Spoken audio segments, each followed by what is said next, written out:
안녕하세요, 여러분. 물리전자공학의 우리 이제 기말 시험을 보게 될 텐데, 특히 이제 전반부 부분에서 우리 이제 1장 부분인데요.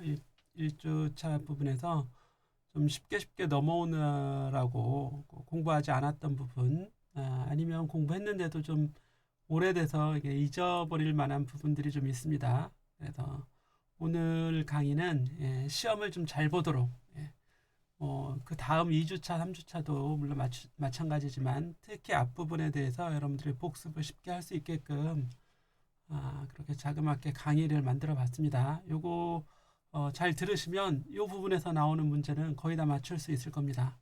여기 이제 크게 계산 문제 있는 게 아니고 이런 거기 때문에 여러분들이 한번 잘 듣고 마지막이지만 또 시험 대비가 될 수 있도록 이렇게 좀 해보겠습니다.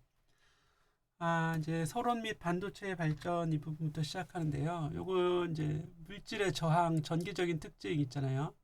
이게 시험에 잘 나옵니다. 그러니까 여러분들도 요거 이렇게 알아두시면 됩니다. 이렇게 요쪽하고 요쪽 이렇게 해놓고 금속을 이렇게 접촉시켜 놓고 면적이 A가 되고 길이가 L이 되는 물질이 들어있어요. 그럼 이 물질의 저항은 이 비저항이라고 하는 게 있죠. 저항률 또는 비저항 로 곱하기 A분의 L이 되고, 우리 이제 저항을 구할 때 전압을 얼마 걸었는데 전류가 얼마 흘렀다 그러면 바로 이제 I분의 V. 이게 이제 이렇게 저항하고 같아지는 겁니다. 그렇죠? 그리고 이 전기 전도도라고 하는 건 이 시그마가 전기 전도도죠. 그렇죠? 전개를 가해서 전류가 흘러 이런 얘기예요. 전개를 가하면 전류가 흐르는데 전기를 가할 때 전류가 얼마나 잘 흐르냐, 그 비례 상수죠. 이게 바로 전도도 이렇게 되는 겁니다. 그런데 전도도의 이제 역수, 이게 바로 비저항이에요. 그죠? 저항률. 그래서 로와 시그마는 서로 역수 관계에 있습니다. 전도도를 구하라 그러면 로분의 1, 그죠? 시그마는 로분의 1 이렇게도 구해낼 수 있습니다. 자, 그래서 전개는 여기 보면 이 두 식을 보면 전개가 바로 L분의 V가 되는 거죠. 전압을 얼마 걸었다. 길이 L 1인 영역에 전압 또는 전위차가 V가 되고 있을 때 이게 바로 전개가 되는 겁니다. 전개는 L분의 V가 되는 거예요. 이렇게 되겠죠. 그래서 이 전개라고 하는 건 전압을 얼마 걸었는데 그게 길이당 그죠? 거리당 몇 볼트냐, 미터당 몇 볼트냐, 여기 바로 전개가 된다는 얘기입니다. 이렇게 보시고요. 그 다음에 비저항, 뭐 도체, 반도체, 절연체의 비저항 확연히 차이가 나죠. 자, 그리고 반도체의 온도 의존성, 캐리어 온도 의존성 아주 잘 알아둬야 됩니다. 이게 진성 영역, 외인성 영역, 그리고 이온화 영역 이렇게 했는데 온도가 작을 때는 온도가 이게 저온 영역이잖아요. 온도의 역수로 표시됐으니까 저온일 때는 온도가 증가함에 따라서 온도 증가하는 건 왼쪽이죠. 온도가 증가함에 따라서 전도도는 어떻게 농도는 어때요? 농도 같이 증가하게 되겠죠. 네. 그래서 비저항이 줄어들게 된다. 왜냐하면 캐리어가 많아지니까 전류를 잘 흐르게 될 거 아니에요. 이렇게 되다가 외인성 영역 온도가 올라가도 캐리어 농도가 변화되지 않는 이런 구간이 있습니다. 이제 외인성 영역이 되고, 하지만 온도가 지나치게 높아지게 되면 이제 점점점 캐리어 농도가 높아지는 걸 알 수 있습니다. 이렇게 이런 공식 이런 식. 그래서 이제 격자산란과 관련이 되어 있고, 온도가 이제 저온 영역일 때는 불순물 산란이 되어 있죠. 온도가 높을수록 불순물에 대한 모빌리티가 변화가 되는 거고요. 격자에 의해서 모빌리티가 변하게 되는 거죠. 온도가 높아지면 모빌리티가 같이 증가하죠. 온도가 높아지면 온도가 높아졌으니까 캐리어들이 잘 움직일 거 아니에요.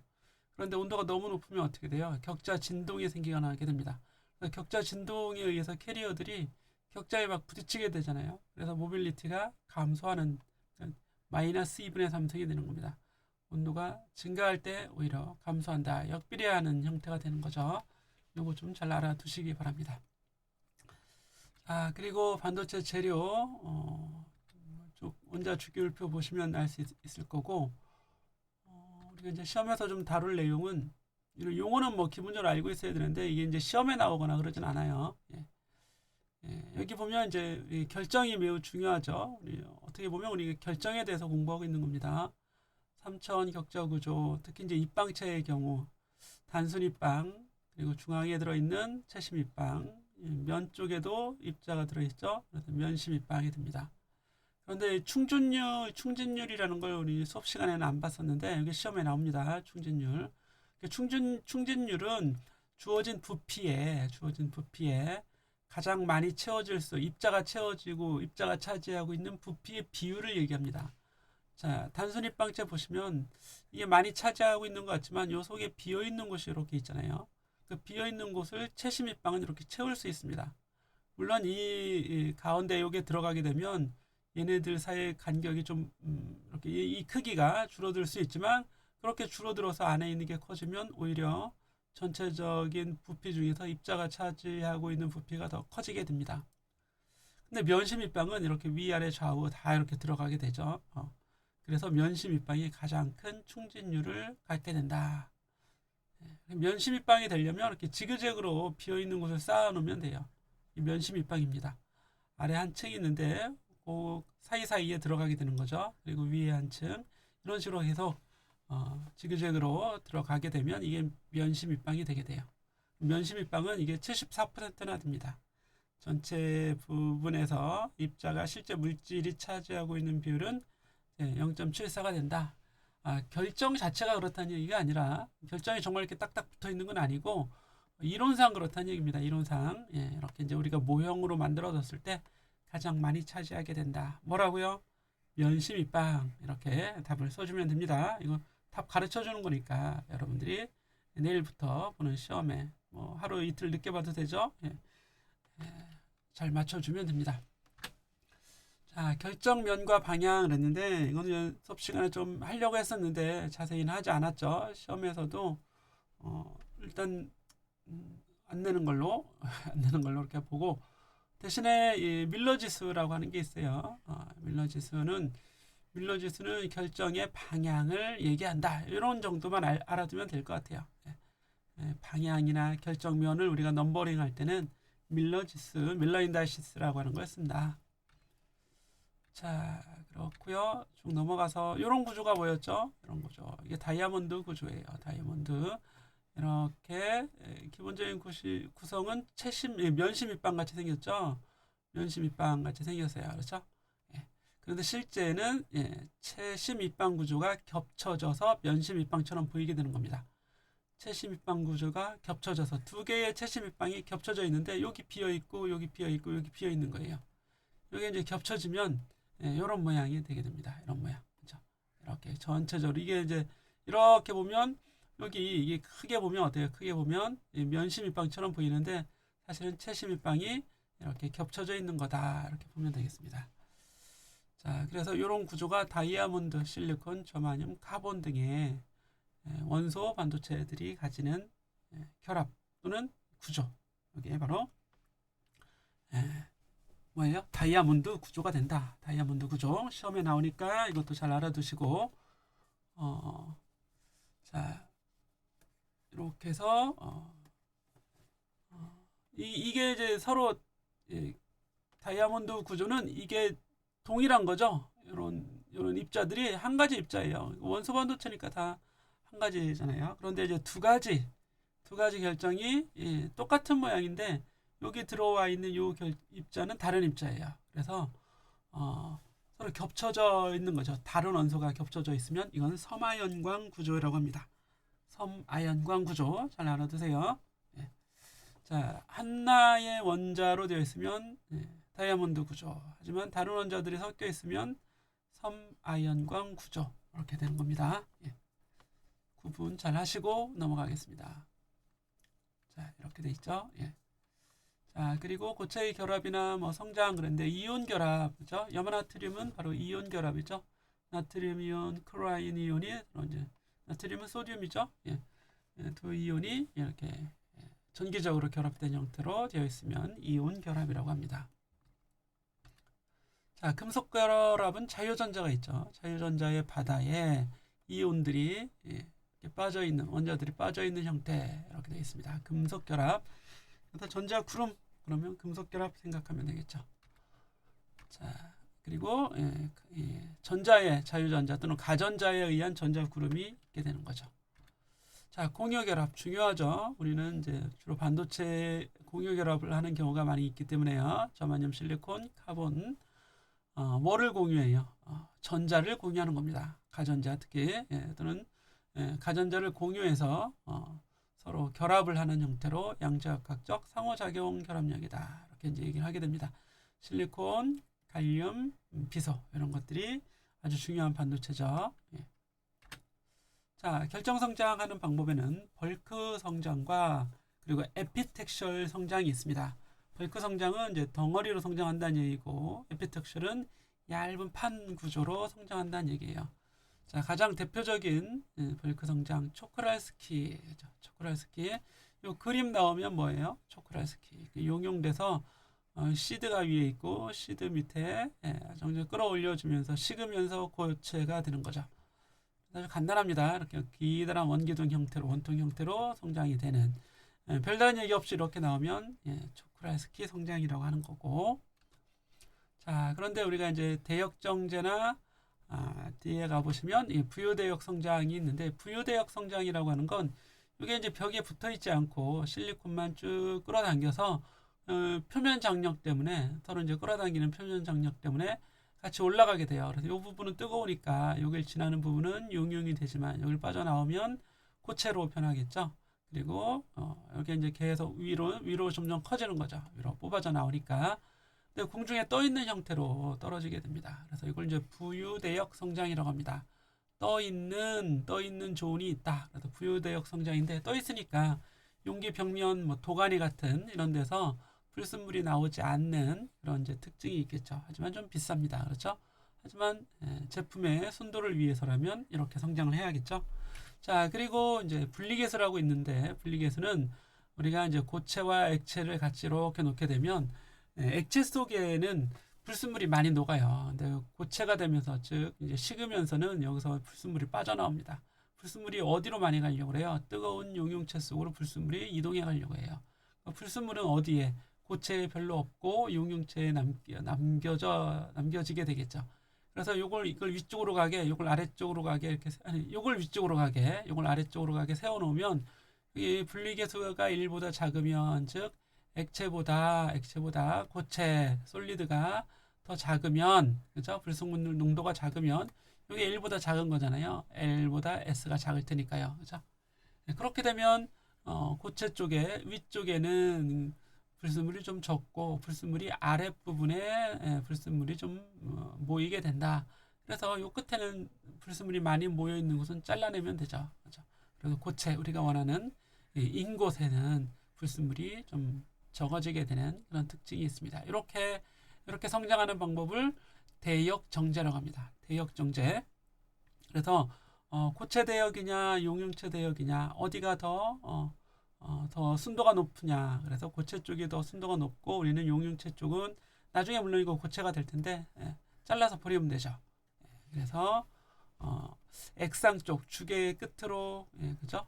이게 나중에 고체가 되면 이 끝으로 밀어내는, 불순물이 밀어내지는, 그래서 정제하는 원리 대역정제라고 합니다. 이걸 대역정제 수업 시간에는 자세히 안 했는데 분리계수만 했죠. 분리계수를 적용해서 우리가 순도가 높은 고체를 얻는 과정 대역정제라고 합니다. 자, 이런 그림이 나오면 뭐라고요? 부유대역 성장, 공중에 뜨게 하는 거죠. 여기 이제 히터가 있고 여기 아래에 용융체가 있는 거죠. 그래서 위로 쭉 끌어올려지면서 근데 사실 여기도 약간 여기도 고체예요, 고체. 근데 위쪽은 이제 순도가 결정성이 좋은, 왜냐하면 온도가 높아졌다가 한번 용융이 살짝 됐다가 식으니까 이건 어떻게 되겠어요, 그렇죠? 결정 상태가 아주 좋죠. 하지만 밑에는 아직 결정 상태가 그렇게 좋은 건 아니에요. 자, 이런 식의 형태로 이제 실리콘을 만드는 과정이 대역정제 방법이 부유대역 성장이 되겠습니다. 제가 설명을 거꾸로 했네. 여기서는 이제 이게 방법이 사실 여러 가지인데, 코일이 움직이는 거죠. 코일이 아래쪽에서 위로 움직이게 되면, 여기 아래는 이미 이제 단결정 성장이 된 거고, 위에가 이제 단결정이 아니었는데 얘가 지나가고 나면 이제 단결정으로 우리가 원하는 좋은 결정이죠. 좋은 결정. 한 가지 순도 있는 결정. 단결정으로 바뀌게 되는 거죠. 앞서 설명을 제가 잘못했네요. 그림이 좀 오랜만에 보니까 헷갈려. 됐습니다. 이렇게 보시고 넘어가겠습니다. 어쨌든 이런 그림 나오면 뭐라고? 부유, 대역, 성장. 앞에 있는 그림은 뭐라고요? 이렇게 나오면 존이 분리가 돼 있죠. 존이 분리가 돼 있어서 우리가 고체가 순도가 좋게 존 리파이닝 대역 정제다. 자, 에피텍셜 성장에는 VP 기상 베이퍼입니다. 베이퍼 리퀴드 그러면 액상이죠. 액상 에피탁시 분자선 몰리큘러 빔 그래서 MBE 이런 방법들이 있습니다. 격자 부정합 맞지 않는 거죠. 격자가 잘 맞아야 되는데 맞지 않으면 어떻게 돼요? 성장이 잘 안 되겠죠. 삐뚤어지게 되고 갈라지게 되고 그래서 격자가 잘 맞게 즉 격자 부정합이 작을수록 좋은 방막이 성장이 되는 거죠. 방막 얇은 막 그죠? 부정합이 작아야 되는 겁니다. 그냥 용어의 뜻만 잘 알아시면 되는데 수업 시간에 안 했어요. 이거 LP인데 LP 리퀴드 페이스 에피탁시 그래서 여기 보시면 여기가 이제 이 속을 관통하는 거예요. 관통. 그죠? 여기 보면 이렇게 이제 그릇이 여기 도가니라고 할까요? 도가니가 이렇게 있고 여기에 우리가 이제 성장하고자 하는 물질을 이렇게 놓습니다. 가루들을 놓고 온도를 높이면 이게 녹겠죠. 녹아요. 그리고 이 슬라이더 흑연 이건 이제 기판이에요. 기판. 그리고 여기 이제 흑연 안에 이제 기판 우리가 원하는 기판 동그래요. 동그란 기판을 놓고 얘가 이렇게 쏙 지나가면 여기 이제 용용되어 있는 얘가 여기 이렇게 묻어나겠죠. 묻어납니다. 그러면서 이제 온도가 높기 때문에 아주 얇게 이게 지나가는 속도나 이거에 의해서 얇게 여기 살짝 차가워요. 살짝 얘는 뜨겁고 이건 살짝 차가워요. 그러니까 우리가 원하는 온도 차갑다고 해서 정말 손으로 만져서 차가우는 게 아니라 이 뜨거운 용용 상태보다는 조금 차가우니까 온도가 낮으니까 얘가 여기에 결정으로 묻어나게 되는 겁니다. 그래서 이제 묻어나는데 대충 묻어나는 게 아니라 정말 아주 깨끗한 에피탁시의 성장이 되도록 묻어난다. 그렇게 보시면 되겠습니다.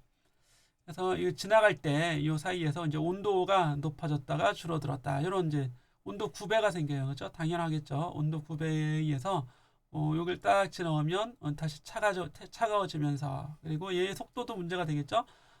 이게 이제 느리게 지나가면 좀 두껍게 쌓이겠지만 빨리 지나가면 얇게 쌓이게 되는 겁니다. 자, 이건 이제 단면에서 표시한 거죠. 여기 기판이 있어요. 기판.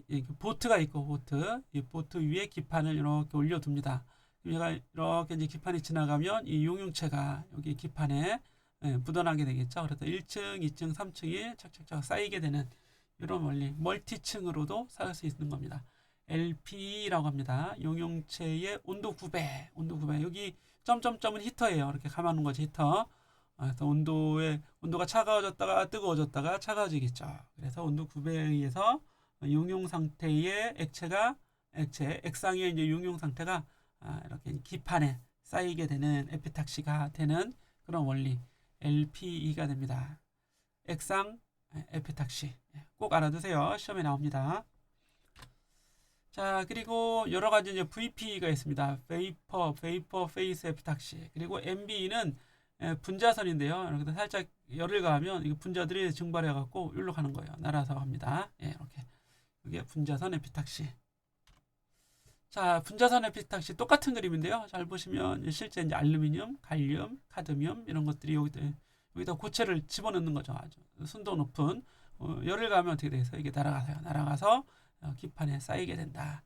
이게 바로 분자선 에피탁시 MBE 장치라고 합니다. 이런 장치가 되겠습니다. 잘 알아두세요. 이것도 시험에 나와요. 시험에 나온다고 했던 건 그대로 나옵니다. 그래서 분자선 에피탁시의 장점은 이렇게 이제 두 개의 층을 연달아서 계속 쌓을 수 있어요. 얇게 매우 얇은 거거든요. 수십 나노미터, 수십 옹고스트롱밖에 안 하죠. 수 나노미터, 수백 나노미터 뭐 이렇게. 이거 옛날 거라서 지금 수백 나노미터 같이 나왔는데 사실 훨씬 더 뭐 수십 나노미터, 수 나노미터 요즘 뭐 하도 발달이 되어 있어서 몇 나노미터로도 이게 연달아서 쌓을 수 있습니다. 이렇게 이제 연달아 쌓는 이유는 본래 격자 부정합 때문에 이게 잘 안 쌓이게 되는데 얇게 쌓이면 여기서 완화가 되는 거죠. 완화가 됩니다. 서로 교대로 얇은 게 교대로 되어 있기 때문에 비슷비슷해진다. 격자 부정합을 좀 완화시켜서 위에 쌓여 있는 결정이 좀 안정되게 방막이 성장되도록 또 열에 강하거나 뭐 이렇게 이제 만들어주는 겁니다. 뭐라고 해요? 변이층 초격자라고 합니다. 슈퍼레티스 그래서 SLS라고 합니다. SLS 변이층, 층층이 변화시켰다 이런 얘기죠. 초격자 이런 구조를 초격자 구조라고 하는 겁니다. 이것도 시험에 나옵니다. 예, 그러니까 잘 알아두셔야겠죠. 오늘 시험 문제를 몇 개나 가르쳐 주는지 모르겠네요. 예. 자, PVD, CVD 이런 것도 있습니다. 예, 물리적으로 싸우면 피지컬, 화학적으로 싸우면 케미컬. 여러분들 아마 케미컬, CVD를 물리적으로만 싸우면 잘 안 쌓입니다. 그래서 케미컬까지 같이 해주면 실제 이제 쌓는 물질들이 케미컬이잖아요, 다 그렇죠. 그래서 케미컬 물질로부터 분리해서 쌓아지게끔, 뭐 해리돼서 쌓아지게끔 이렇게 하는 겁니다. 자, CVD는 워낙 잘 쓰이는 공정이니까요. 자, 원자에 대한 얘기겠죠. 여러분 물리적인 것도 좀 알아둬야 됩니다. 우리가 물리, 전자공학이죠. 원자는 양성자와 전자로 구성되어 있습니다. 이렇게 이제 원자가 이렇게 양성자와 전자로 구별되어 있는데 이 양성자와 전자로 구성되어 있고 여기 중성자도 있죠. 중성자가 빠졌네요. 중성자, 양성자, 전자로 구성되어 있다. 수소 원자는 양성자, 전자로 구성되어 있는데 중수소 같은 경우는 중성자가 들어가 있고 그 외의 모든 원자는 다 중성자가 들어 있습니다. 그래서 여기 이제 양성자, 전자만이 아니라 더하기 중성자까지 써놓으면 되겠죠. 자, 여기 보면 이제 다 나와 있네요. 전자, 양성자, 중성자. 원자 번호는 뭐예요? 중성 원자의 양성자 수라는 얘기예요. 이게 중성 들어갔으니까 중성자 수 이게 아니라 원자가 가지는 중성 원자의 양성자 수가 원자 번호입니다.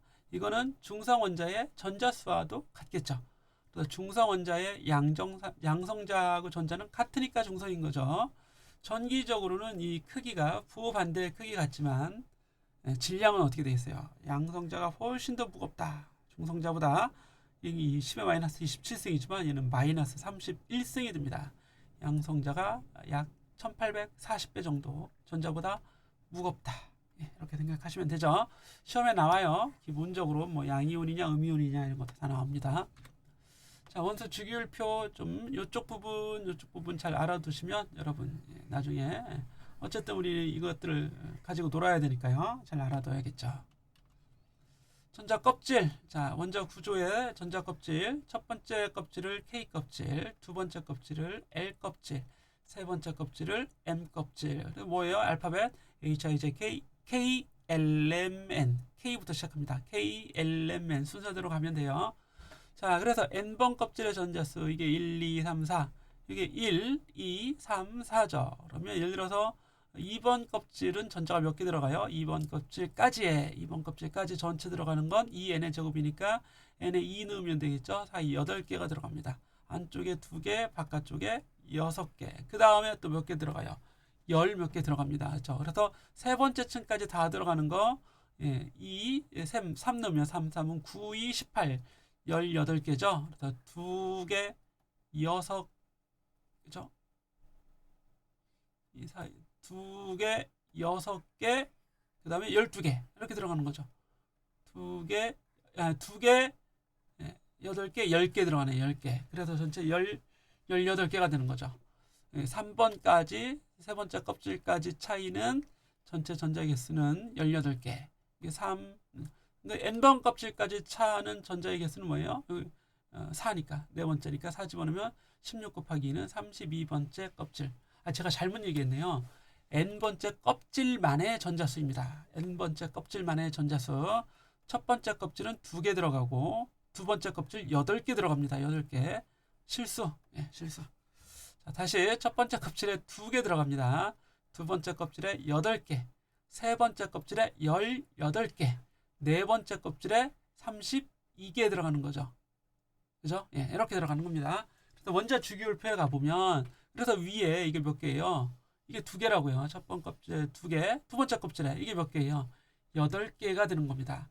그리고 10개가 들어가요. 10개. 이거 여기선 10개 아니지만 실제는 10개가 들어가는 거고 네 번째 껍질에서는 이거 다 더하면 세 번째 껍질에서 18개죠? 이게 18개가 될 거예요. 이렇게 18개 세볼까요? 하나, 둘, 셋, 넷, 다섯, 일곱, 8개고 이제 10개. 하나, 둘, 셋, 넷, 다섯, 일곱, 8, 9, 10 뭐 이렇게 들어갈 거예요. 여러분 해보세요. 그리고 요게 16개일 겁니다. 이게 16개. 그쵸? 예. 16개. 아래도 16개. 그래서 16개, 16개에서 또 32개. 뭐 이런 형태로 되어 있어요. 주기율표하고 똑같진 않지만, 예, 그렇게 볼 수 있습니다.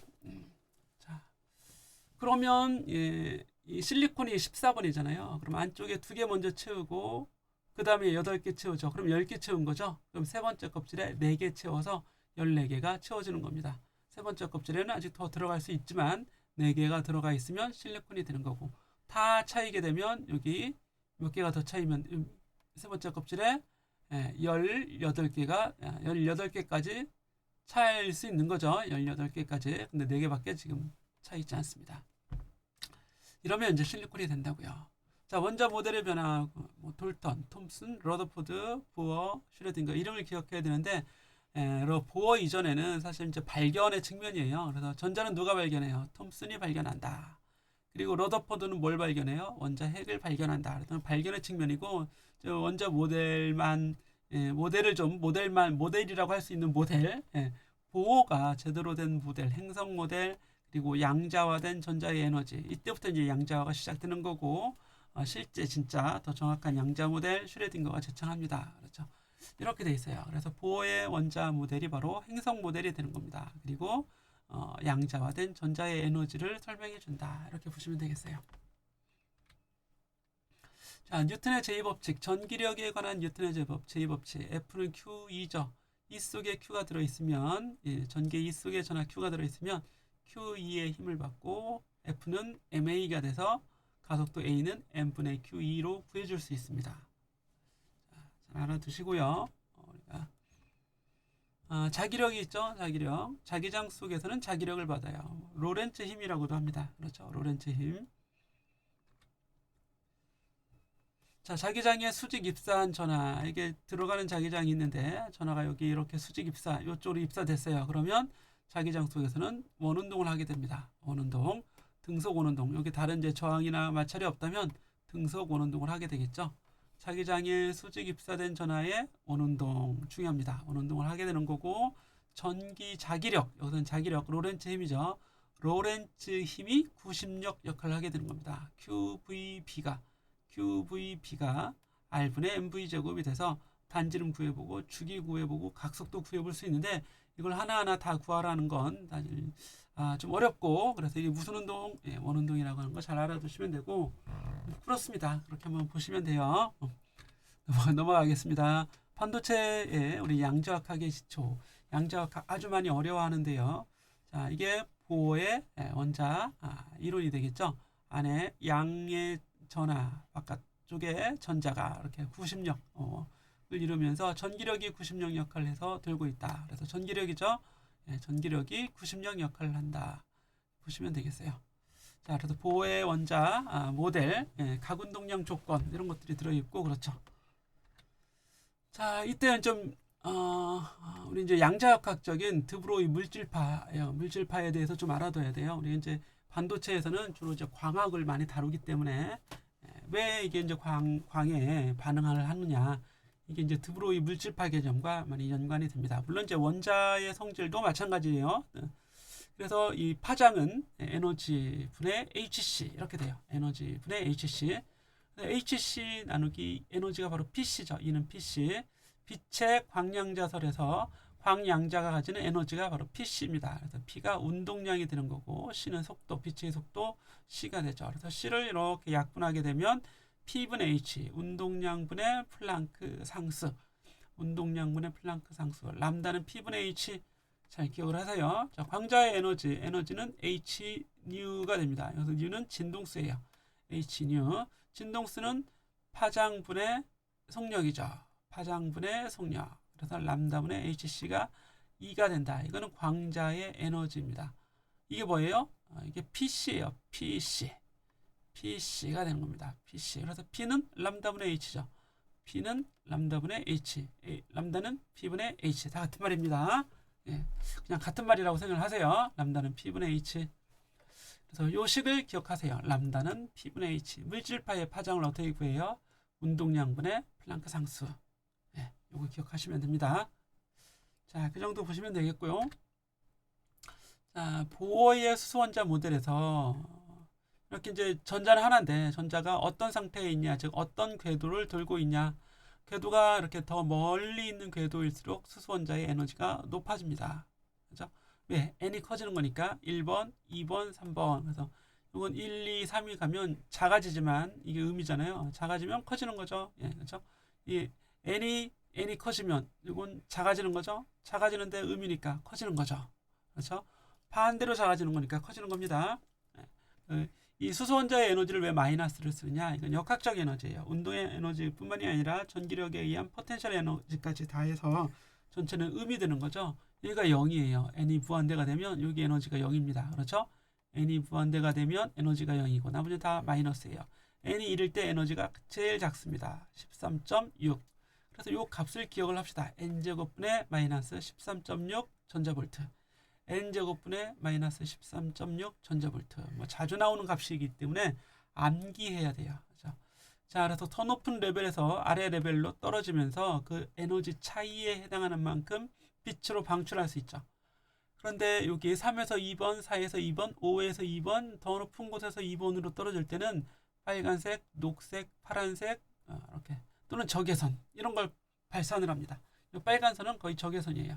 그래서 발모 계열은 눈으로 보는 빛, 이게 거의 적외선인지 빨간색인지 좀 살펴봐요. 아마 눈으로 보이는 빨간색일 겁니다. 라이먼 계열이 좀 적외선, 라이먼 계열은 더 높은 거고 여기 파시엔 계열이 적외선 계열이 되는 거예요. 파시엔 계열이 라이먼 계열은 자외선 계열이라고 보면 됩니다. 자외선. 그래서 사람이 눈으로 볼 수 있는 가시광선에 관련된 발모 계열이 먼저 발견이 돼요. 이건 눈으로 보니까. 그래서 이 발모 계열, 발모라는 사람을 좀 잘 기억을 해주시면 됩니다. 가시광선 영역을 포함하는 이 스펙트럼 계열은 발모 계열이다. 넘어가겠습니다. 광전 효과, 아인슈타인의 광전 효과 아주 중요합니다. 그래서 빛을 받으면 금속이 전자를 방출한다. 광전 효과입니다. 자, 여기 금속, 양극 금속이 있죠. 빛을 줍니다. 그러면 여기 전자가 만들어져서 튀어나오죠. 요거하고 똑같은 그림인데 요거는 개념도, 요거는 실제 실험도, 실제 실험 이렇게 하는 겁니다. 빛을 줘서 전자가 나오는 걸 관찰할 수 있어요. 뭐로?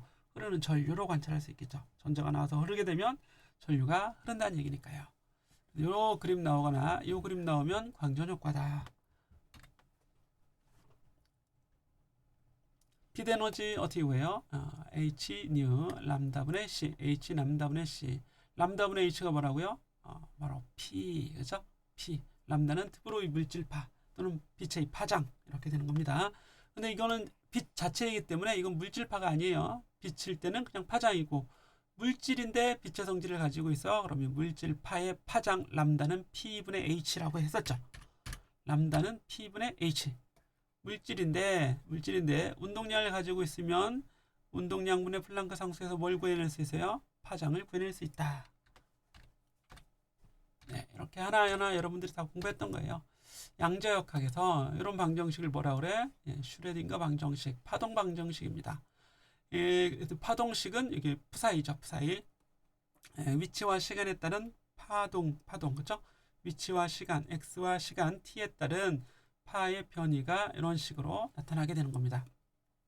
얘는 제곱하면 뭐가 돼요? 제곱하면 얘는 복소수입니다. 복소수. 그래서 켤레 복소수를 제곱하는 거죠.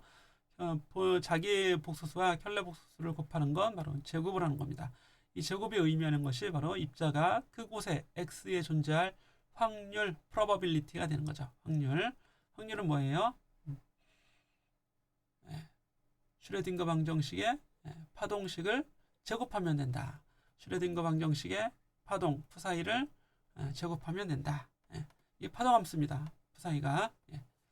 그래서 이렇게 이제 보시면 되겠어요. 자, 무한우물 포텐셜. 이렇게 아주 좁은 영역, 폭이 L이죠. 폭이 L이 되는 좁은 영역에 입자가 갇혀 있다면 그 입자의 에너지는 연속적인 게 아니라 불연속이다. 불연속. 그래서 입자의 에너지를 구해보면 2ml 제곱분의 여기 h바 하바의 제곱 k 제곱 n 제곱이에요. 그래서 n은 바로 이제 양자수죠. 양자수가 클수록 에너지는 당연히 커집니다. 이거 n이 1일 때, n이 2일 때, n이 3일 때 더 높은 에너지가 되잖아요. 이 높이가 에너지를 의미하는 겁니다. 자, 그런데 L은 크면 에너지가 작아지게 돼요. L이 크면 에너지도 작아지면서 이 사이 간격도 줄어들게 됩니다. 그래서 에너지의 레벨이 서로 촘촘해지겠죠. L이 작으면 이게 높아지게 됩니다. 높아지면서 이 사이 간격들도 더 벌어지게 되는데 L이 크면, 즉 폭이 넓으면, 폭이 크면 입자들의 에너지, 입자가 가질 수 있는 에너지가 촘촘해진다. 상태가 촘촘해진다. 밀도가 높아진다. 이런 얘기죠. 예. 그래서 나중에는 이게 아주 넓으면 어떻게 돼요? 그냥 서로 붙어버려요. 예. 연속적이 돼버리는 거죠. L이 작으면 불연속인 것처럼 불연속의 성질이 점점 커지는 겁니다. 지금 설명한 거 좀 이해해 주시고, 터널링 효과의 뜻, 터널링 원래는 못 지나가는 거예요. 그런데 터널 뚫어서 지나가죠. 예. 못 지나가. 왜? 장벽에, 에너지 장벽에 걸쳐 있어서 방해가 돼서 투과할 수 없는데 양자역학적으로는 여기를 투과할 수 있는 가능성이 생기게 된다. 고전물리학에 위배되는 양자역학적 특성, 터널링 효과입니다. 자, 반도체에 적용된 터널링 효과도 있네요. 예. 자, 이런 식이 나오면 이거 다 뭐예요? 불확정성의 원리. H바보다 크거나 같아야 돼요. 최소한 H바보다 2분의 H바보다 커야 됩니다. 위치의 오차나 위치의 불확정성이나 운동량의 불확정성 어느 거 하나도 0이 될 수는 없다. 동시에 0이 될 수는 없다. 이런 얘기죠. 동시에 또는 어느 것 하나도 0이 될 수 없어요. 둘을 곱해서 0이 아닌 어떤 작은 수보다 항상 크게 돼 있다. 에너지 시간 사이에서도 불확정성의 원리가 적용이 된다. 이렇게 좀 보시죠. 용어 위주로 많이 생각을 해주시면 됩니다. 뭐 N, L, M, S 이런 거 있었죠. 파울리, 베타울리 뭐였나요? 같은 상태의 전자 이렇게 두 개의 입자가 같은 곳에 공유될 수 없다. 같이 존재할 수 없죠. 서로 다른 상태의 전자들만 한 상태에 존재할 수 있다. 하나의 공간에 존재할 수 있습니다. 그래서 이것 때문에 같이 있지 못하기 때문에 이게 레벨이 갈라져서 띠가 되는 거죠. 에너지 띠가 생기는 기본적인 원리는 바로 파울리, 베타 원리가 되는 겁니다. 자, 실리콘 이렇게 우리 첫 번째, 두 번째, 세 번째, 네 번째 레벨에 전자들이 들어가게 되는 겁니다. 자, 여기까지 해서 우리 초반부에 내용을 좀 압축을 해서 시험에 나올 것들만 여러분들에게 알려줬습니다. 요거만 들으면 기본적으로 한 2, 30점은 기본 깔고 가는 겁니다. 그렇죠? 요거 다 맞을 테니까. 자, 복습해 보시고 여기서 마치겠습니다.